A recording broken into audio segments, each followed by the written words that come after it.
The Last of Us Part 2 is a controversial game by design, and much of that controversy has already been explored in various videos and essays, as well as by the creative team and developers themselves. Therefore, this video essay will not address popular topics such as the treatment of Joel's character.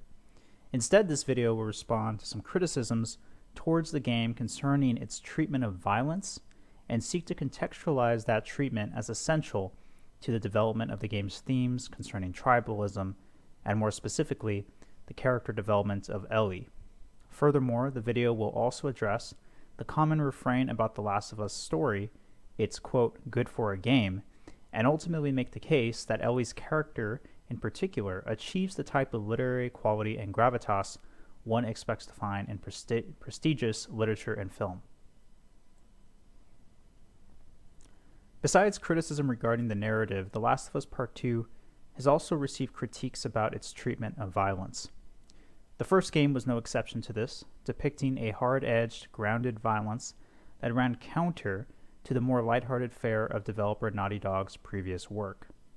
Even the popular Uncharted series, though a third-person shooter, featured a more cartoonish, swashbuckling brand of violence compared to the graphic, desperate violence of The Last of Us. Although some found the violence in the original game gratuitous, most players and critics accepted that the level of violence was necessary to sell the apocalyptic setting of The Last of Us as credibly dangerous and also connect players more deeply and viscerally with the two protagonists, Joel and Ellie. Thanks in part to the technological advances of the PlayStation 4, The Last of Us Part 2 is even more violent than its prequel. Characters in the game die in gruesome, macabre ways as limbs are blown off by shotgun spread, necks are split open by reckless knife swings, and bones are broken in two by brutal hammer blows. The sound design complements this graphic presentation as enemy characters scream in agony and even choke on their own blood. This same treatment applies to the playable characters and their respective supporting casts, all of whom can be killed in quick, savage ways that fit the aesthetic and integrity of the game's world. One notes throughout playing that the lavish animations for kills and the emotive expressions of the characters, while impressive, seem excessive, perhaps to support an implicit agenda of not only establishing the game's world as bleak and violent, but also making the player feel uncomfortable participating in that violence. Given that both games in the series sport graphic displays of violence, one may be tempted to think that the criticisms towards the second game's treatment of violence are predicated less on the violence and more on the game's divisiveness. In other words, the game receives more criticism because a larger portion of its audience is already predisposed to dislike it, whether due to narrative, alleged politicization, or any other reason. However, The Last of Us Part 2 does stumble in its depiction of violence compared to that of its predecessor. Notoriously, human enemies in the game call out the names of their companions, especially when the player dispatches those companions. At first, this feature, though fairly perfunctory, feels novel, but The Last of Us Part 2 is a long game, and as the callouts grow increasingly frequent and even repetitive, the player at best becomes desensitized, and at worst, feels patronized.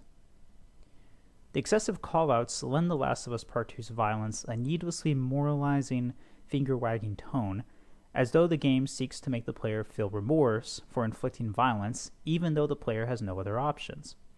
Human enemies may occasionally cower and beg for their lives, but if spared, they will simply take advantage of the player's defenselessness and attack again. Players can avoid combat in many instances, sometimes to their advantage, but many arenas are filled with crucial supplies, making combat, even scrappy defensive combat, feel important and mandatory. As the game progresses, the player even encounters canine enemies, an attempt at apparently even more pathos. And though the player may seek to avoid harming the dogs, they are deliberately designed to be more of a nuisance than their human counterparts. Furthermore, the combat is simply fun. There is a mechanical incentive to engaging in the same violence of which the game seems condemnatory. Taking all of this, if the game's goal is to scold the player, the strategy is manipulative, setting up an impossible choice throughout the game and holding the player accountable for actions beyond his or her control. This apparent manipulation on the part of the game is likely not intentional, though the lack of clarity and abundance of ambiguity surrounding it is a flaw in the game's presentation. In the interest of establishing the game's world as violent and dangerous, human enemies are given some passing stab at identity and community. In the latter half of the game, seen through the perspective of Abby, the otherwise villainous factions of the WLF and the Seraphites are lent humanity.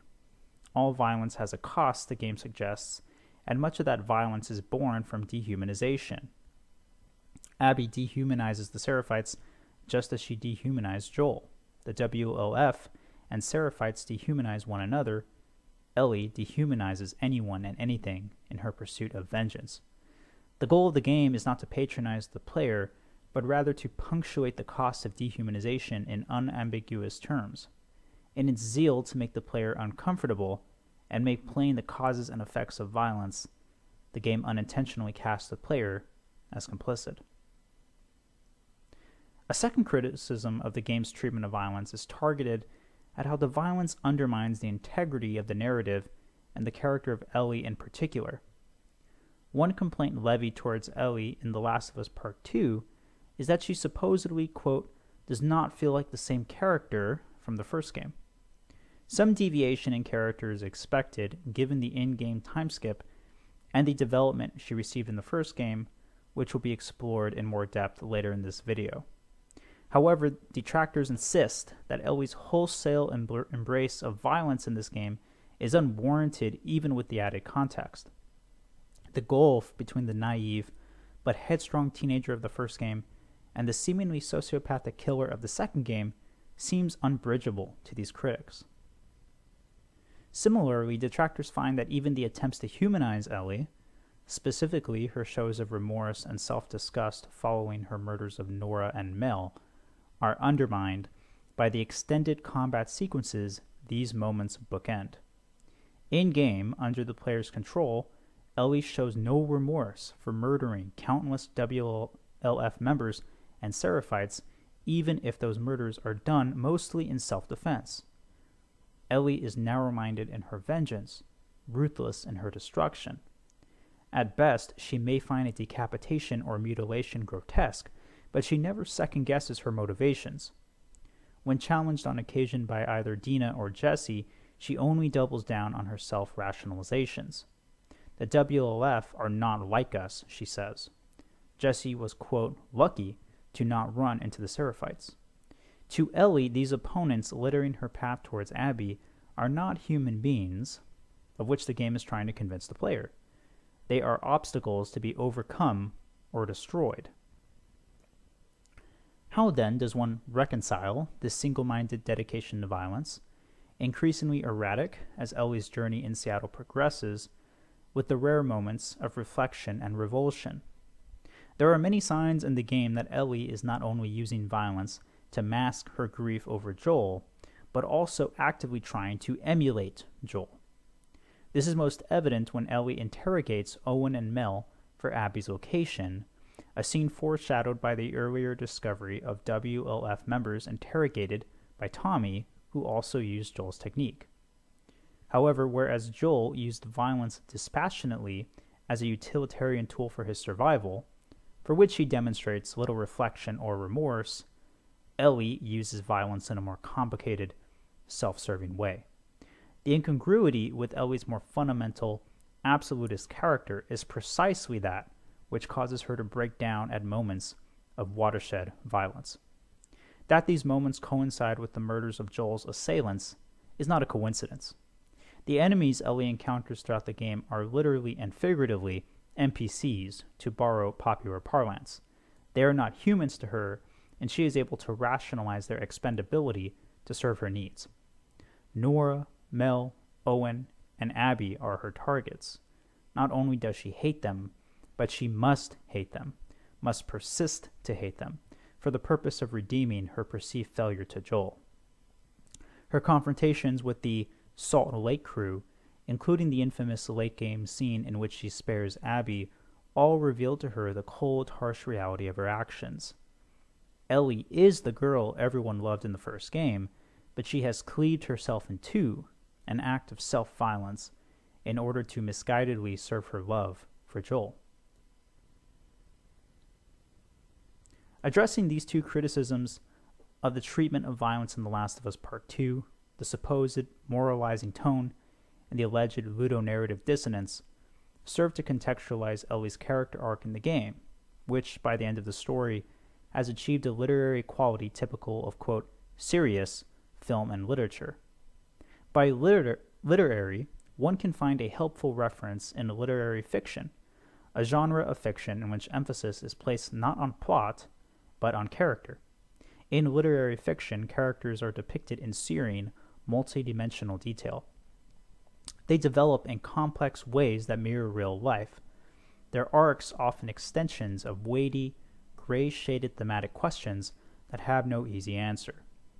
Therefore, literary characters can be said to possess and or develop psychological complexity and realism that are not often seen in more propulsive, commercialized genre fiction. Of course, well-developed characters exist in all genres of fiction, but literary fiction focuses on that development as its first priority.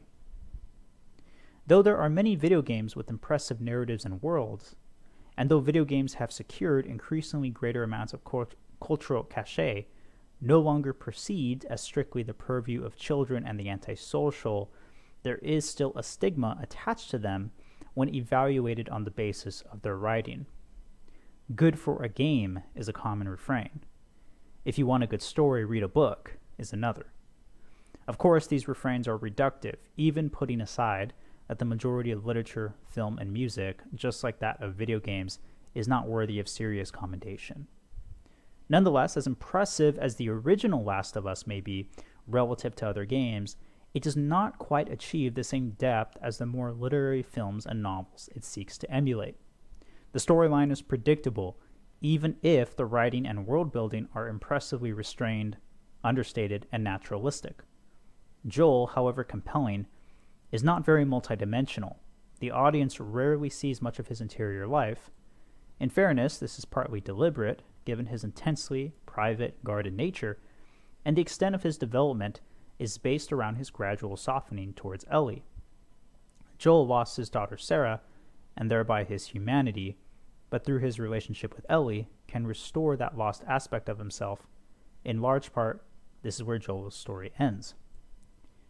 Initially, Ellie appears even worse in the first game, a likable but stereotypically punkish teenage sidekick whom seems more in possession of character quirks than character traits. She enjoys comics, she curses frequently, she expresses curiosity about the old world.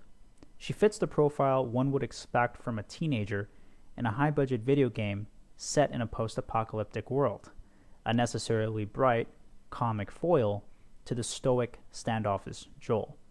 But as the game approaches its pivotal, paradigm-shifting ending, Ellie's cumulative traumas wear on her. She loses Sam and Henry. Joel entertains abandoning her. She is abducted, harassed, and nearly violated and murdered by David and his community. Ellie's cheer, or perhaps the pretense of it, fades with each successive episode. During the game's final scene, as a melancholic Ellie confesses to Joel her deep-seated self-loathing and survivor's guilt, her entire journey is recontextualized. Ellie feels responsible for the deaths of Riley, Tess, Henry, and Sam, and by extension she feels responsible for the many people whom will perish to the cordyceps infection. Although she does not expressly state a desire to die, one can sense her willing, eager submission should the chance arrive. To assuage her guilt and offload the incredible sense of responsibility placed upon her by her immunity, she will do anything, even give up her life. For Ellie, a meaningful death seems the only antidote to a seemingly cursed life wherein those around her die, and she is powerless to stop any suffering. The first game's ending is thus the first indication of a true literary psychological realism to Ellie's character. The stereotypical facade fades, in its place a developed heroine whose background and history are further fleshed out in the Left Behind DLC chapter. Moreover, the ending also disrupts Ellie's relationship with Joel, creating a schism between them that will not be undone until the final moments of the sequel. To call Ellie's arc in the second game out of character or contrived is to operate on the assumption that the aforementioned facade was Ellie's character, not the young woman who bared her nihilism to Joel in the first game's final moments. That character is Ellie, self-hating and cynical, desperate for any solution to a life she considers worthless and damaging. Ellie's rampage and hellish descent in the sequel, her monstrous arc terminating in a symbolic clash with the bloater infected in the flooded, ravaged slums of Seattle, is predicated entirely on her quest to make her life meaningful in the only way she knows how, through violence. Each throat slit and dog bludgeoned is simultaneously an attack on herself and a tribute to Joel, who is her latest and most monumental failure. To do right by Joel is to wreak havoc on his killers and systematically destroy herself, physically and emotionally, until she can finally erase from the world her toxic presence and balance out the cosmic scales. The great irony of Ellie's self-destruction is that it negates Joel's own compromising choice to sacrifice a possible vaccine for Ellie's life. Whatever his reasons, however unconsciously selfish or devotedly paternal, Joel gave Ellie the opportunity to make her own sense of meaning, divorced from any perceived obligation to anyone else or the world at large. This prospect is something with which Ellie only begins to grapple at the end of the sequel as she reflects on her final exchange with Joel. She decided to forgive Joel, but now she must decide to forgive herself. When she leaves behind the farm she shared with Dina and JJ, Ellie leaves also as a fully realized literary character capable of great violence, but also cognizant of what she has lost and what she stands to gain. Her character transcends the confines of the game and approaches the realism and nuance found in literary fiction and, by extension, real life. The permeating graphic violence of The Last of Us Part 2 is just as essential, if not more essential, than the violence of the original game. Broadly, the game comments on the barbaric lengths to which humans will dehumanize their tribal opponents in the interest of destroying them, most demonstrably and powerfully through Abby's storyline. In the case of Ellie, the game depicts the self-destructive tendency to dehumanize the self in response to severe, cumulative trauma. Even if the game occasionally stumbles in its depictions of its extreme violence, that violence serves the story's various textual and subtextual agendas. Furthermore, Ellie's negative character arc builds on the foundation of her character established in the first game, unifying both games into a cohesive character study that elevates The Last of Us as a franchise to genuinely literary heights. Good for a game, quote-unquote, is ironic when applied to The Last of Us Part 2. In many respects, the vitriol directed towards the game is due to its attempts to break away from that imposition. Ellie's journey is uncomfortable, ugly, and degrading, but also movingly human. Recovery is not sanitary or easy, but long and painful. One hopes that in a third game, Ellie will find at last the meaning she seeks so desperately. As an addendum, one may contest the literary heroine title assigned to Ellie in this video. Certainly, Ellie is neither heroic in the contemporary sense nor the classical sense. She is not especially moral or virtuous. She does not stand for any uplifting ideal or inspire others to better themselves or serve an ethical cause. Ellie is also not motivated by the pursuit of glory or the cultivation of the self in any discernible dimension. Ellie may be disinclined to violence on the most fundamental level, but she is not principled enough, if at all, to avoid using violence as a means to achieve psychological equilibrium. In fact, Ellie is so mentally and emotionally shaken that she uses violence to sabotage her life and even facilitate her own death. Ellie suffers from imposter syndrome of the greatest degree.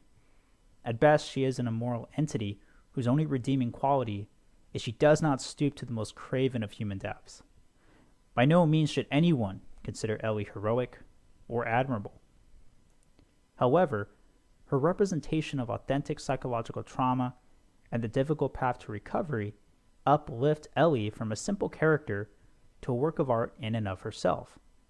Perhaps one finds the point hyperbolic, But the greatest characters are finely tuned and realized, as much careful creations as the fictional worlds and plots they inhabit. Ellie is a heroine in that she confronts the worst of herself and lives to share that story with the audience. Her journey is not finished, and whatever the result, she will necessarily grow and develop in getting there. The mistake in calling The Last of Us, or any literary text, nihilistic or cynical is that the human experience is not, has never been, and will never be sanitary. Suffering is standard, degradation inevitable, and redemption difficult and often impossible. But Ellie's instincts towards goodness, forgiving and honoring Joel, however misguided her means, assuming the responsibility for her companion's suffering, however unhealthy or pathological her reasons, and even sparing Abby, however much that act feels like a betrayal of Joel, are the standards of a heroic character. No, a heroic person. One forgets that Ellie is only roughly 20 by the end of The Last of Us Part 2. Still technically an adult, but very young and limited in life experience. Tender, growing despite the pain, Ellie's character is an affirmation of life and the human experience, not a denial. Thank you for watching and listening to my video on The Last of Us Part 2. I feel strongly about the game and believe that The Last of Us Part 2 represents a new precedent or standard, and I hope that future games, whether by Naughty Dog or other developers, continue to push the envelope as far as games' potential for artistic expression. If you enjoyed this video and would like me to create more videos similar to this, whether about The Last of Us or any other video game, please leave a comment with your suggestion. I also look forward to reading any comments that qualify, agree, or even disagree with the points made in the video. I believe that there is much room to explore with The Last of Us. And there is a lot of perhaps more analytical dimensions that have not necessarily been touched on by other creators, and there is room for more discussion regarding the game. I encourage you also, if you are not a Last of Us fan, or if you are somebody who became disillusioned with the second game, to reconsider and perhaps entertain revisiting the game, as I believe there is a lot to offer even if one does not quite appreciate or enjoy the direction the narrative goes in. Once again, thank you for your time, and I appreciate any and all feedback.